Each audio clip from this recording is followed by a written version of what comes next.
पंचगव्य doctor association द्वारा फिरोजाबाद में पंचगव्य चिकित्सा सम्मेलन के लेकर एक प्रेस वार्ता का आयोजन गव्यसिद्ध डॉक्टर अरिहंत जैन के निवास पर किया गया,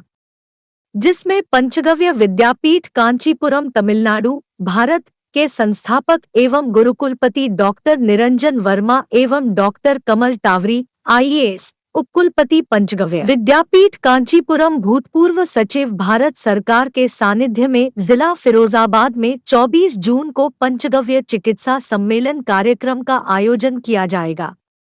यह जानकारी कार्यक्रम अध्यक्ष व संयोजक गव्यसिद्ध डॉक्टर दरबारीलाल कुशवाहा एवं सचिव गव्यसिद्ध डॉक्टर अरिहंत जैन द्वारा दी गई है। आज जो पत्रकार वार्ता रखी गई है 24-25 तारीख में, ये लाले गांव है, यहाँ से पास में ही 10 किलोमीटर, वहाँ पर एक तरह से कहिए कि रिसर्च सेंटर छोटा सा अपने ज़िले का, यहाँ उसकी शुरुआत होगी, उसका उद्घाटन भी होगा। और अपने कांचीपुरम से डॉक्टर निरंजन वर्मा जी,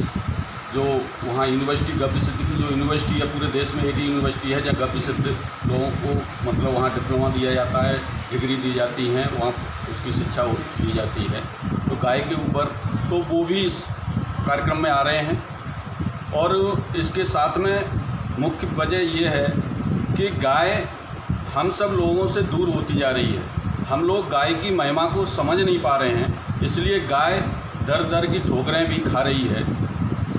सरकार की मंशा के अनुरूप काम नहीं हो पा रहा है। बाबा जी चाह रहे हैं, बाबा जी ने कई गौशालाएँ यहाँ अभी 30-32 अस्थायी गौशालाएँ फिर खुलवाई हैं, लेकिन जो काम होना चाहिए वो नहीं हो रहा है, हम सब लोग जानते हैं। तो इसकी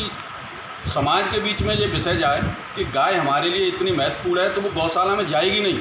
हम जब ये समझ जाएंगे गाय का दूध, गाय का मूत्र, गाय का गोबर, पंचगव्य से चिकित्सा, गाय के गोबर मूत्र से खेती, जो मूल जो उसका स्रोत है, जो खाद जिसको हम प्रयोग करने लगे, आज हम उससे भटक गए, तो उसके साथ साथ में हमें कितनी बीमारियां हमको मिल गई हैं। कैंसर जैसे असाध्य रोग गांव-गांव फैल रहे हैं। और यहाँ अपने ज़िले में तो एक भांडरी गांव है, उसमें हर घर में कैंसर का रोगी है और उनकी मौतें हो चुकी हैं। पूरे देश के अंदर ये हालत हो चुकी हैं। WHO की रिपोर्ट के आधार पर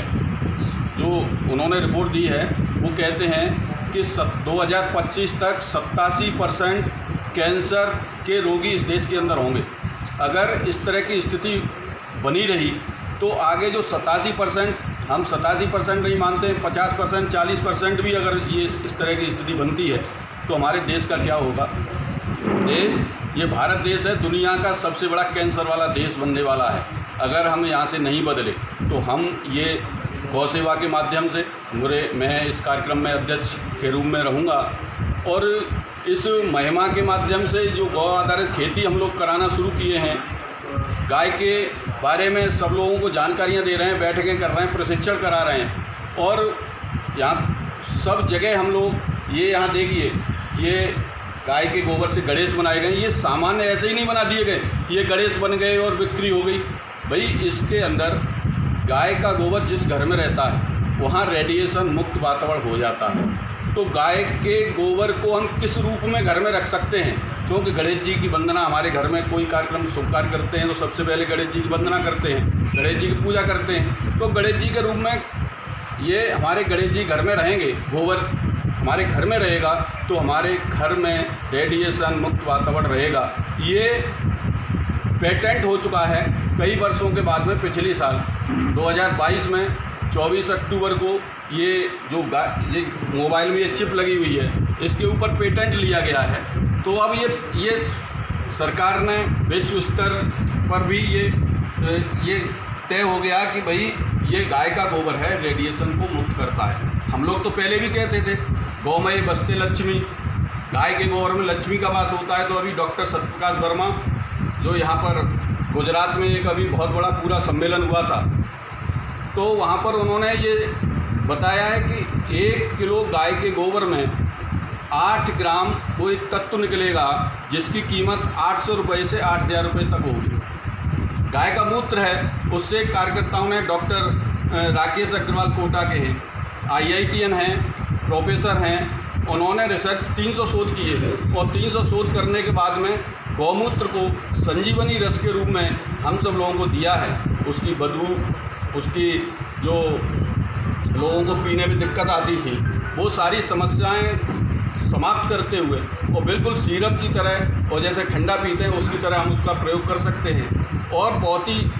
मतलब अपने शरीर के लिए, मनुष्य के लिए बहुत ही लाभकारी है। माने हम हर क्षेत्र में गाय को अगर हम अपना लेते हैं, अपने घर में गाय के गब्बियों को हम प्रयोग करने लगते हैं, तो निश्चित रूप से हम ये दोनों आधार पर लेके चल रहे हैं, एक तरफ विज्ञान और एक तरफ धर्म आधारित जो बातें हैं हमारे ग्रंथों में लिखी हुई हैं, हम दोनों को लेकर चल रहे हैं। आज के समय में चूँकि युवा पीढ़ी है, उसको विज्ञान की ज़रूरत है, वो विज्ञान के बिना वो धर्म की बात नहीं सुनता है, तो हम धर्म के आधार पर भी बात करते हैं और विज्ञान के आधार पर भी, शोध के आधार पर भी बात कर रहे हैं। ये सारे विषय हम सब लोग लेके चल रहे हैं। इसी संबंध में ये सम्मेलन हो रहा है पूरे देश प्रदेश के अंदर। जो ऐसे गव्य सिद्ध हैं अपने टीम से जुड़ेंगे और जगह जगह पे अपने पंचगव्य की चिकित्सा और अन्य जो चीज़ें हैं, खेती से लेकर सारे विषय हैं, इन सारे विषयों को हम लोग लेकर चल रहे हैं। इसी वार्ता का उद्देश्य जो है वो पंचगव्य डॉक्टर एसोसिएशन द्वारा उत्तर प्रदेश राज्य स्तरीय पंचगव्य चिकित्सा सम्मेलन जो है वो किया जा रहा है 24 और 25 तारीख को। इसमें 24 तारीख को जो गव्यसिद्ध हैं, जो पूरे उत्तर प्रदेश और आसपास के जो गव्यसिद्ध हैं, उन सब का रीट्रेनिंग प्रोग्राम रहेगा और शाम को सांस्कृतिक कार्यक्रम रहेंगे 24 तारीख को। और 25 तारीख को सुबह जो है वो 8 बजे से लेकर के 11 बजे तक गुरुजी जो हैं, हमारे गुरुजी श्री निरंजन वर्मा जी जो हैं, वो